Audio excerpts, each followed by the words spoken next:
juntos, nós possamos refletir no tema acalme-se, Jesus está perto. E se tem uma coisa que nós temos observado, ouvido e visto e entendido, é que muitas pessoas, elas perdem a calma facilmente. Basta uma notícia ruim, basta uma situação dificultosa, ou então uma notícia sobre uma enfermidade. Talvez a enfermidade não seja grave, mas a pessoa começa a pensar o pior, e isso começa a perder a calma, e algumas até ficam desesperadas. E se nesta manhã, alguém aqui no auditório, alguém aí em casa, ou alguém que vai acessar este culto, se você está enfrentando por isso, se você tem algum problema de falta de calma, se alguma situação está roubando a sua tranquilidade, a palavra do Senhor é: acalme-se, Jesus está perto. Pode assentar, queridos. Senhor, esta é a tua igreja, esta é a tua palavra, fala conosco. Espírito Santo, nos conduza, ministra corações, assim como ministraste ao meu ontem e anteontem. Que a honra e a glória sempre será tua, e que o Senhor seja percebido e seja manifesto aqui neste lugar, no lar, onde quer que alguém esteja, meu Deus, precisando do teu socorro. Usa-me conforme a tua vontade. Assim oro e assim creio, em nome de Jesus. Amém. Então, queridos, estas notícias, as situações, é o suficiente para baixar a temperatura da fé, baixar a confiança, e tira da pessoa a percepção, às vezes, de que o Senhor está tão perto. Paulo, quando ele escreve à igreja de Filipos, é muito interessante que no capítulo 4 ele termina um raciocínio, uma orientação, e ele crava dizendo: perto está o Senhor. E depois ele prossegue com outro assunto, dá a entender que este assunto é uma preposição para que ele comece a dizer, a explicar, porque o Senhor está perto, a igreja não deve, por exemplo, ficar ansiosa. É o que ele vai dizer no seguinte: então perto está o Senhor.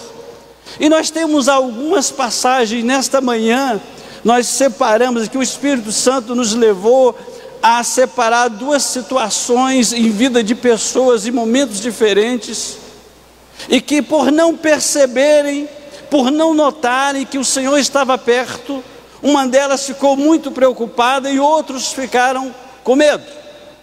Por exemplo, nós vamos lá para Betânia. Isso está no Lucas capítulo 10, o texto começa a partir do versículo 38, mas nós vamos citar os versículos 41 e 42. O texto nos diz que, chegando em Betânia, na casa dos irmãos Lázaro, Maria e Marta, Jesus está lá com sua tropa, com sua equipe, com sua comitiva, com os seus discípulos. Jesus não ia sozinho, Jesus sempre estava acompanhado dos discípulos, às vezes de mais pessoas juntas. Então Jesus chega, e deduzo eu que Jesus não avisou: olha, estou chegando aí, está o horário, então se prepare.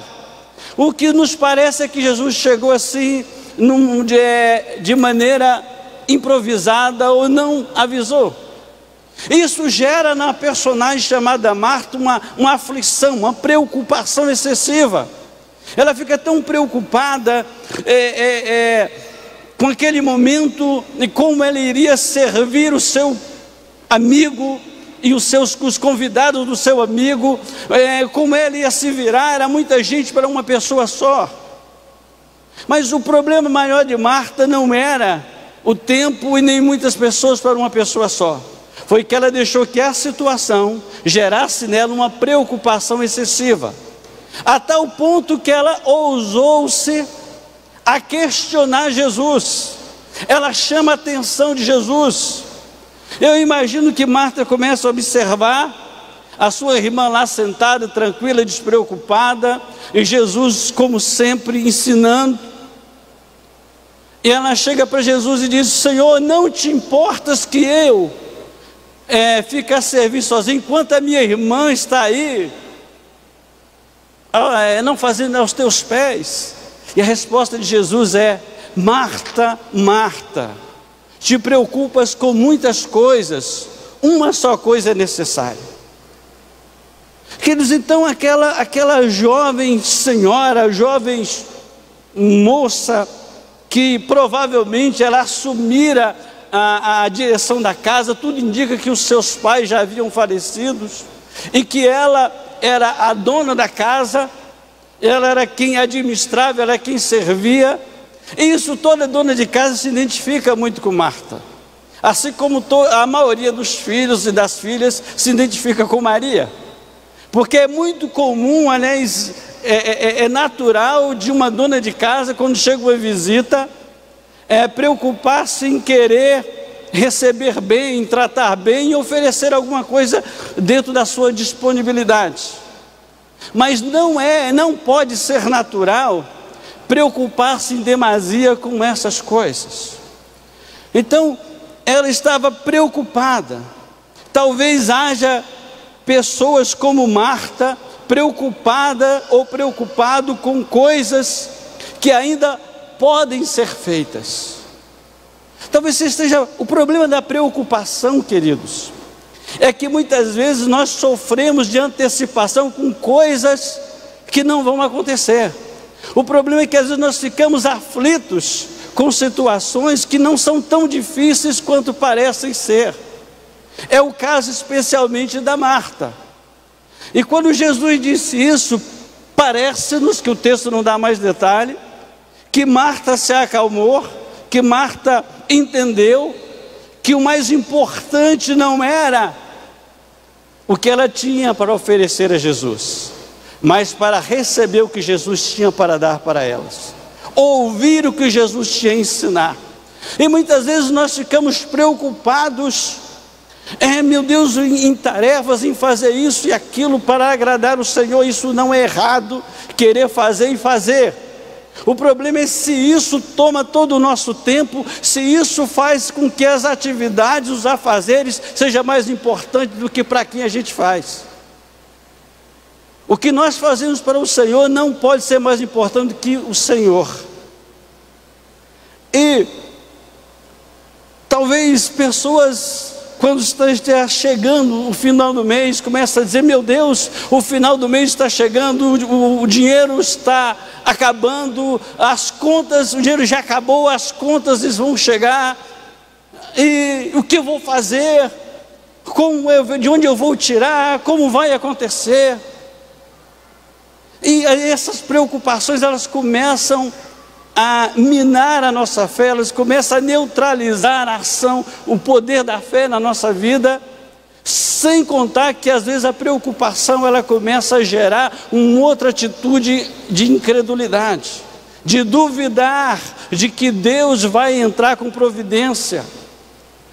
Amados, eu me lembro que no ano de 96 eu estava no norte de Goiás, e um dia de manhã, tempo de meditação, me veio na lembrança viva uns conselhos de uma irmã lá de Salvador, que disse assim: Haroldo, você deixou o seu trabalho, você pediu demissão e você vai para essa aventura, essas suas palavras, essa aventura de missões. Você não pensa que você pode ficar doente, você não pensa que você vai ficar velho, você vai precisar de uma aposentadoria, e aí como vai ser? Falei: irmã, eu não sei o que vai ser, Deus está me chamando e eu confio e eu estou obedecendo. Então naquela manhã veio esse pensamento, e ele veio com efeito de preocupação, mas imediatamente o Senhor me disse: Haroldo, você trabalha para o dono do ouro e da prata, você semeia a melhor semente e colhe o fruto mais precioso, que é vidas. e você tem a melhor assistência médica do universo. Eu falei, glória a Deus. Eu digo, para longe de mim, sujeito. Vocês sabem com quem eu falei, porque eu senti que ele soprou, eu senti que ele começou a usar essas palavras para começar a incutir dúvida e preocupação. Isso porque o tempo prático estava se esgotando.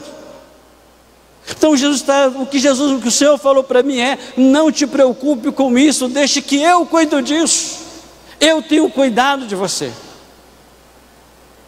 Olha, se você está preocupado ou preocupada, seja com o resultado do exame que você vai receber essa semana, seja porque o seu emprego você está balançando, talvez você esteja preocupado que seu nome esteja na lista dos possíveis demitidos. Pegue essa preocupação e coloque no altar de Deus. Senhor, o Senhor abriu essa porta para mim. Deus, eu acredito que a medicina, a ciência são instrumentos que o Senhor usa para cuidar do nosso corpo, mas a minha confiança está no Senhor. Senhor, seja qual for o resultado, não vai me desesperar, não vai roubar a minha fé, porque eu creio no Deus que pode mudar o diagnóstico, eu creio no Deus que pode fazer aquilo que a ciência não pode.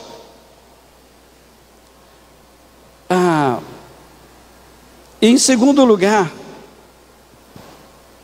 se você está com medo, ouça o que Jesus disse aos seus discípulos. Quer dizer, em primeiro lugar, se você está preocupado ou preocupada, ouça a voz do Senhor como Marta. Segundo lugar, se você está com medo, ouça o que Jesus disse aos discípulos. O texto vai nos colocar de uma travessia no mar da Galileia, em que Jesus está com os discípulos e vem uma tempestade que começa a sacolejar, que começa a levar o barco à deriva para lá e para cá, e a água começa a entrar num barquinho, e começa os discípulos ficarem com medo, e esse medo vai aumentando e já passa por um estado de desespero, dá a entender no texto. E até que enfim alguém teve um momento, um ápice de lucidez, e lembrou que Jesus estava no barco. Então alguém foi lá, Jesus, acorda, Jesus, Senhor, acorda. O Senhor não estava dizendo, Senhor, nós vamos morrer, que quando eles vamos perecer, está dizendo, vamos morrer. Senhor, eles estão dizendo, Senhor, faça alguma coisa, porque estamos indo a pique, estamos perto de um naufrágio, estamos perto de nos encontrarmos com a morte. Palavras minhas. Então o texto diz que Jesus levanta desesperado, com os cabelos desgrelhados, e o que eu vou fazer? O que eu vou fazer? Eu vou fazer alguma coisa? O que eu vou... Não, pelo contrário, o texto diz que Jesus levanta tranquilamente, calmamente, consciente, Senhor da situação, e Jesus dirige-se à natureza, dirige-se às ondas, dirige-se ao vento, e dependendo da tradução ele vai dizer, acalma-te vento, sossega-te mar. E quando acalma, ele volta para os discípulos e diz, parabéns pelo medo de vocês, parabéns porque é assim que deve ser. Não, ele diz, porque sois tão tímidos, ou porque tem tanto medo, homens de pequena fé. Então observa que Jesus censura a falta de fé, ou seja, a falta de iniciativa. Eles poderiam lembrar, Jesus está conosco, Jesus é o Senhor, Jesus está aqui. Observe que às vezes a situação nos impede de ter a percepção da presença de Jesus. Se eles, que a presença de Jesus era física, perderam naquele momento, não percebeu, imagine algumas pessoas hoje que a presença de Jesus, ela não é física, ela é espiritual. Isso não quer dizer que ela seja menos sentida, pelo contrário, nós temos a sensibilidade, nós temos os radares, o radar espiritual que o Senhor colocou em nós. Tanto a percepção física, de fatos físicos, como a percepção espiritual de eventos, de elementos espirituais. Você já observou que tem alguns momentos na sua vida que você começa a pensar numa situação que nunca aconteceu com você e que você não imaginava.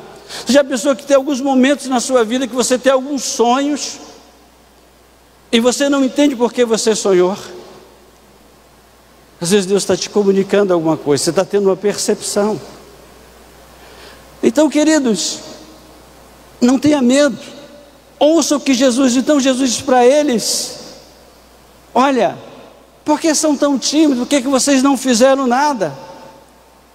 Se eu for, talvez aí pessoas, eu imagino que algumas das frases do momento, principalmente agora que a partir de segunda-feira da semana passada, já que hoje começou a nova semana, Tupã entrou na fase vermelha e desde de sexta-feira, que já aviso que a partir de amanhã, 6 regiões de São Paulo estão na chamada região vermelha. Eu acredito que isso gerou N pensamentos, e talvez um dos mais comuns, incrível que pareça, talvez na mente, no coração de alguns irmãos de fé, foi: se eu for no culto ou na farmácia, vou pegar o vírus. Se você pensou isso, se você ainda pensa isso, se você tem evitado de vir aqui o local de culto, hoje, agora 10 horas e logo mais às 19 horas, eu quero lhe dizer que temos seguido à risca os protocolos de saúde segundo as autoridades sanitárias. Em segundo lugar, eu quero dizer a você que estamos num ambiente propício para o exercício da fé, onde o Senhor se faz presente. Em outras palavras, resumindo o que eu disse, isso não é nenhum jargão, isso é uma convicção, é o que eu creio desde o início. O ambiente mais seguro nesse tempo é aqui. Por que aqui? Ah, pastor, o crente está imune ao vírus. Não está, o vírus não é seletivo. É diferente do Egito. No Egito era seletivo. As pragas só atingiam os egípcios. Não, por que eu digo isso? Primeiro, por causa dos cuidados que eu já disse. Nós mantemos o distanciamento, nós recomendamos às pessoas, os irmãos, que venham de máscara, nós disponibilizamos o álcool em gel. Então, além desses cuidados, desse distanciamento, dessa falta de não estar tão junto nem em contato, nós estamos num ambiente de fé, nós estamos num ambiente onde o Senhor está presente. Querido, se o Senhor não proteger aqui, vai proteger aonde? Isso não quer dizer que o Senhor só opera no local de culto. Isso não quer dizer que Deus está inerte aqui, que Deus fica aqui a semana inteira esperando que a gente venha no domingo. Aí no domingo à noite diz: Deus, tchau, até domingo que vem. Não, Deus vem porque nós viemos para aqui. Mas aqui é um ambiente propício para isso. Aqui é um lugar onde nós podemos derramar o nosso coração, desabafar, onde nós ouvimos, recebemos uma palavra de motivação, de incentivo, de correção, de encorajamento, de bênção, onde nós recebemos orações uns dos outros e onde o Senhor opera na coletividade. Queridos, aí outra vez a outra pergunta: se eu pegar esse vírus, vou morrer? Talvez alguém já pense no pior. Às vezes o problema é que a pessoa foca, na mente dela, ela está focada principalmente nos abutres, nos coveiros da imprensa.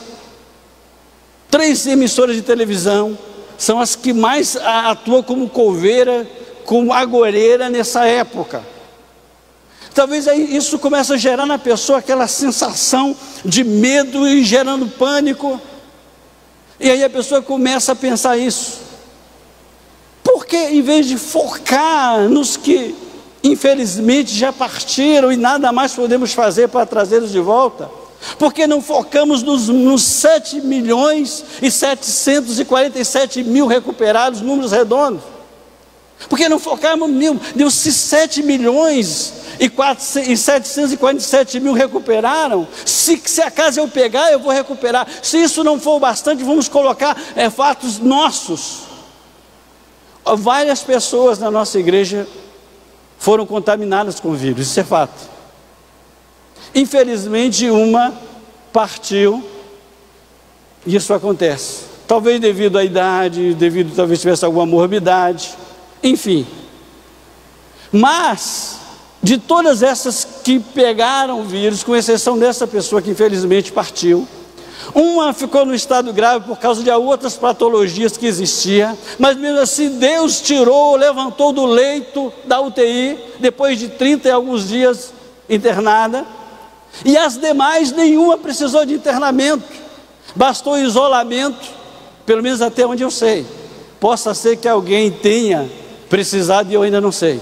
Bastou o isolamento, bastou o tratamento precoce, não sei o que os médicos prescreveram, e pronto. Por que não pensarmos nisso? Porque às vezes a nossa tendência sempre vem primeiro o negativo, sempre primeiro vem o pessimismo. Por que não vem o otimismo?